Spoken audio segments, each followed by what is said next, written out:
Bonjour et bienvenue à tous, j'espère que vous allez bien et moi également je me porte très bien. Alors aujourd'hui je vais partager avec vous une thématique très importante qui m'a été adressée par l'un de mes abonnés comme d'habitude. Certaines thématiques que je vais présenter ici ne sont pas forcément préparées par moi-même. Ce sont certaines thématiques qui sont proposées par mes abonnés, comme vous avez la possibilité de le faire aussi via mon adresse email. Alors la différence entre consommation intermédiaire et consommation finale. Alors notez d'abord que lorsqu'on parle de la consommation en économie, il s'agit en fait de la destruction d'un bien ou d'un service. Lorsqu'on parle de la destruction d'un bien ou d'un service, il s'agit tout simplement de l'utilisation. Donc le fait d'utiliser un bien ou le fait d'utiliser un service, c'est une consommation. Lorsque j'achète un médicament, le fait par moi de consommer ces médicaments, c'est une consommation.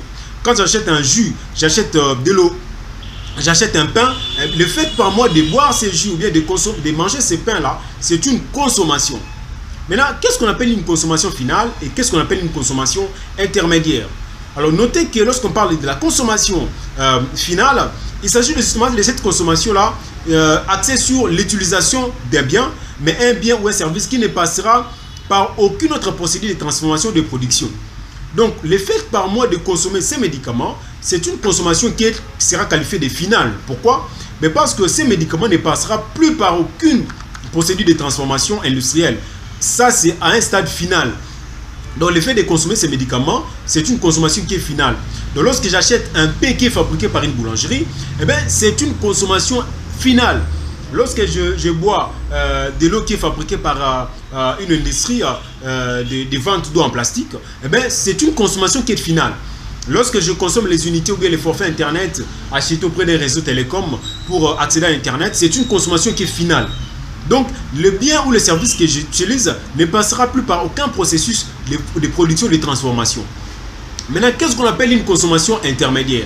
La consommation intermédiaire intègre justement l'ensemble de toutes les dépenses ou les charges qui sont engagées par les entreprises afin justement de produire. Donc, ce sont des biens qui sont utilisés au cours des processus de production d'autres biens ou d'autres services. Une boulangerie, par exemple, a besoin de beaucoup d'ingrédients. Une boulangerie a besoin de la farine. Le fait d'utiliser la farine par une boulangerie, c'est une consommation intermédiaire. Donc, le fait qu'une boulangerie achète la farine de bleu ou la farine de froment pour fabriquer le pain, c'est une consommation qui est intermédiaire parce que la farine sera intégrée dans les processus de production, sera mélangée avec d'autres ingrédients pour fabriquer le pain.